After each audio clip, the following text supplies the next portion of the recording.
आपके साथ मैं हूं पंकज रौतेला और वक्त हो चला है दिन की सबसे बड़ी बहस महापंचायत का। कभी ये कहा जाता था कि सभी अपने नौनिहालों को सरकारी स्कूल में पढ़ाएं, फिर वो नेता हो या फिर बड़े अधिकारी। साथ ही आम जनता से भी ये कहा गया, लेकिन किसी ने भी अपने बच्चों का सरकारी स्कूल में दाखिला नहीं कराया। कोरोना काल में सरकारी स्कूलों में अपने बच्चों को पढ़ाने वाले परेशान नहीं हैं, लेकिन जिन अभिभावकों ने अपने बच्चों का दाखिला निजी स्कूलों में कराया, निजी स्कूलों में पढ़ाया, उनके लिए कोरोना काल में फीस देते नहीं बन रही है। तो एक तरफ कोरोना की मार, दूसरी तरफ अभिभावक लाचार। आज इसी पर बात और चर्चा को आगे बढ़ाएंगे R9 टीवी के editor in chief Amitabh Agnihotri ji. स्वागत सर आपका। एक मजबूत पैनल हमारे साथ जुड़ेगा, उससे पहले खबर देखिए।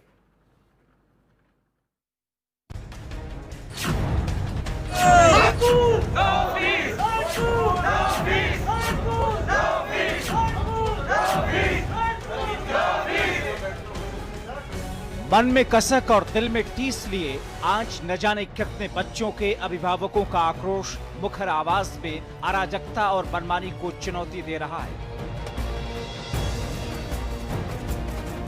ये नाराजगी, ये नारेबाजी,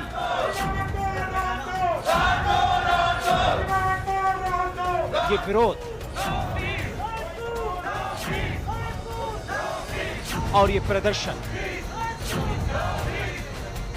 क्यों ही नहीं बरपा है, प्रदेश की परिधि है। दरअसल राजेश जी, ये बात भी नहीं चल सकती सब माफ कर दो ना, ये भी नहीं चलेगी। ये धरने में तो चल सकती है, टेबल पर नहीं चल सकती, इस बात को भी समझना होगा। और ये राजनीति का अखाड़ा भी नहीं है स्कूल, ठीक। ऐसी क्या व्यवस्था हो सकती है, कुछ सुझाव मैंने रखे हैं सामने। जिन सुझावों पर स्कूल के ओनर्स, पेरेंट्स और स्कूल में काम करने वाला स्टाफ, तीनों लोग जो सीधे स्टेक होल्डर हैं इस व्यवस्था के, वो सब लोग अपने को सुरक्षित महसूस करें। तीन बातें बताइए, क्या लगता है आपको? अमिताभ जी, जैसे आपने अभी कहा, तो आपके सुझाव तीनों और भी पैनलिस्ट सुन रहे हैं जी। अभिभावक संघ या और पैनलिस्ट या पूरे उत्तर प्रदेश का नहीं वरन पूरे देश का अभिभावक जी, निजी स्कूल तो क्या कहिएगा, इन शिक्षा माफियाओं से कितना त्रस्त है, ये सिर्फ और सिर्फ अभिभावक समझ सकता है। यह आपका बहुत बहुत साधुवाद है पूरी मीडिया का और आपका भी, कि आप लोगों ने कम से कम हमारी बात उठा रखी है और हमारी बात को आप हमारे पक्ष को रख देते हैं कहीं ना कहीं। ये एक बात। लेकिन अगर बात करें इन शिक्षा माफियाओं की, नहीं माफिया पे आज बात करने नहीं जा रहे, वो विषय अलग किसी दिन उठाएंगे। मुझे तीन सुझाव पूछे, उतना अमिताभ जी जो तीन सुझाव आपने दिए हैं, नहीं मैं आपसे तीन सुझाव पूछ रहा हूं। मैंने हमारे तीन सुझाव तो एक ही बात में खत्म हो जाते हैं। अभिभावक बहुत त्रस्त है, दुखी है, परेशान है, खाने को रोटी नहीं है, तो कहां से इतनी भारी भरकम फीस दे, पहली बात। वरना कोरोना काल में लोग अपनी जान बचाने के लिए संघर्ष कर रहे हैं, तो क्यों वो सोशल डिस्टेंस भी और सबको सारी चीजें टूटती हैं, सारी चीजें होती हैं, बाहर निकलता है। ठीक है, हम तो सिर्फ ये कहना चाहते हैं, जैसे आपने पक्ष रखा, हम तो कहना चाहते हैं कि कौन आए जो मध्यस्थता करे, ठीक, स्कूल के और अभिभावक के बीच में, ठीक। और कहां अभिभावक, हम लोग कहां अब मना भी कहां कर रहे हैं। हम लोग तो कह रहे हैं कि साहब जो जायज बनता है, जो फीस, जो ट्यूशन फीस बनती है, वो देने को तैयार है, ठीक है, जो है वही तो दे पाएंगे जी। आप उसमें अभी एक नया चलन आ गया, मैं आपको अब आपने उसमें ऑनलाइन फीस लगा दी, आपने उसमें ई लर्निंग लैब फीस लगा दी। भाई आपके स्कूल की क्लास जो बच्चों की टीचर्स हैं, वो मोबाइल पर बैठकर व्हाट्सएप के माध्यम से ही तो पढ़ा रही हैं। इसमें ई लर्निंग लैब फीस कौन सी है, कौन सा आपने किस स्कूल ने लैब लगा दी भाई? ठीक है, रुकना होगा राजेश पांडे, रुकिए। नंदिनी प्रियदर्शनी जी जी, जो हमसे टकराएगा चूर चूर हो जाएगा, चाहे जो मजबूरी हो, हमारी मांगे पूरी हो। 70 के दशक में नारे लगते थे, हम लोग सुनते थे, वो बातें नहीं पूछ रहा हूं, ना उस भाव में मुझे जाना है आज बहस में। मैं पूछ रहा हूं समाधान कैसे निकले, बीच का रास्ता क्या हो। एक गार्जियन के तौर पर बताइए, बीच का रास्ता क्या हो, जिसमें गार्जियन, एक से सुन लो मेरी बात, स्कूल के ओनर का, अभिभावक का और वो स्कूल के टीचर्स का भी, मैं टीचर्स पर बार बार जोर दे रहा हूं, स्कूल के टीचर्स का भी सतह पर आई, उनसे कोई बात ऐसी समझ में आपको आई कि हाँ इस पर सहमति बन सकती है? अगर आई हो तो वो बताइए, वही अतुल जी से पूछूंगा। बाकी तो बातें सब हो ही गई 40 मिनट में। अमिताभ जी, बात सिर्फ कोरोना काल की नहीं है, पैंडेमिक की नहीं है। अभी मेरा सवाल, मेरी बहस फोकस होती है, उत्तर पे जवाब दीजिए। आपकी बात पे आ रहा हूं। नहीं, मैं आपकी बात पे आ रहा हूं। मुझे मात्र 15 सेकंड दीजिए जी। ठीक है।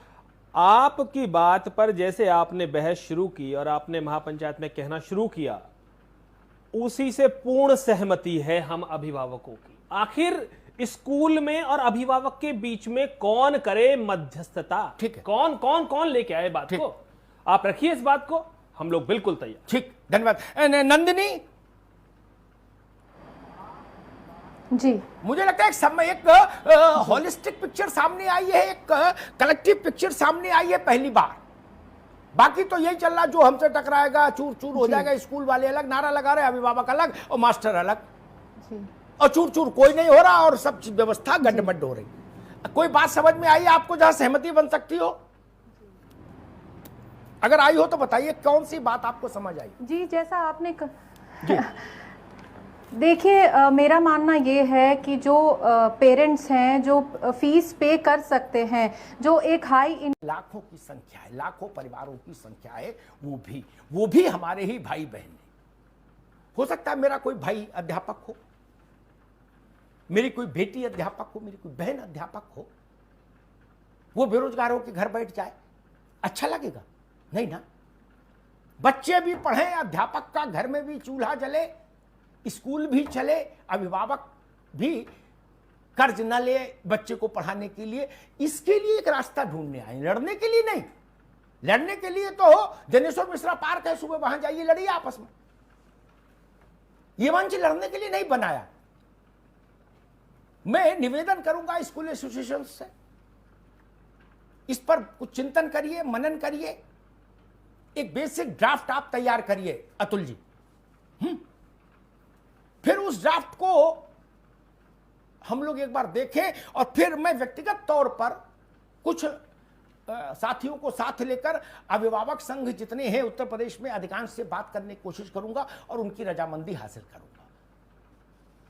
लेकिन आप भी इतना ओपन रहिए कि अगर अभिभावकों की ओर से मेजॉरिटी कोई बात आती है निकलकर, तो उसको एकोमोडेट करें जी, और एक रास्ता निकालिए ताकि ये झंझट खत्म हो। स्कूल आज नहीं खुल रहा, खुलेगा ना, बिल्कुल अनंत काल तक तो नहीं चलेगा। मान लीजिए वो सिचुएशन दिसंबर तक नहीं खुला, नए वर्ष में तो खोलना होगा ना स्कूल। कोई परिस्थिति बने स्कूल तो खुलेगा। तो हम लोग तब तक एक सद्भावपूर्ण विकल्प तैयार रखें, एक रास्ता तैयार रखें जिसमें न जिंदाबाद हो किसी की, न मुर्दाबाद हो, न किसी की जय, न किसी की पराजय। और सरकारों के मोह से दूर रहिए, कलेक्टरों के मोह से दूर रहिए, डीआईओएस के मोह से दूर रहिए।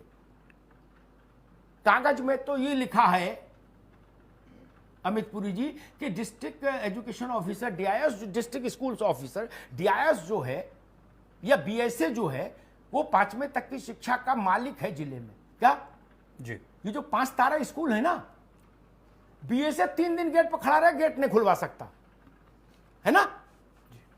क्या करेंगे कानून का? क्या डीआईएस की चिट्ठी से एपीजी में दाखिला करा दो, रेयान में, मैं जान मान लूंगा। इसलिए ये गलतफहमी भी दिमाग से निकाल दीजिए, उनसे कुछ नहीं होना। यहां नोएडा में एक स्कूल है, उसकी बहुत मतलब प्राइमरी से लेके और उच्चतर शिक्षा तक का व्यवस्था है उसके पास।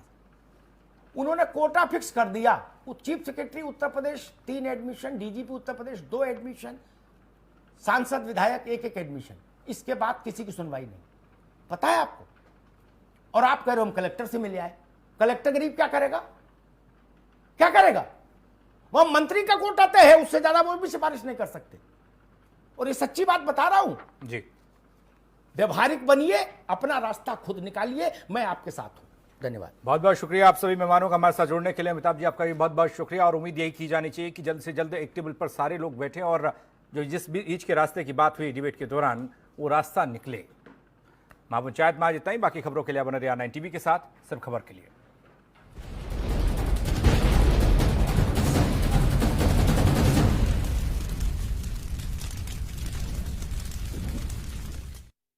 नया चिक हैंड सैनिटाइजर सिर्फ 1 रुपए में। अब सेहत की सुरक्षा कहीं भी कभी भी। और चिक हैंड सैनिटाइजर का 10 ml पैक सिर्फ 5 रुपए में। दुश्मन को सबसे पहले हमने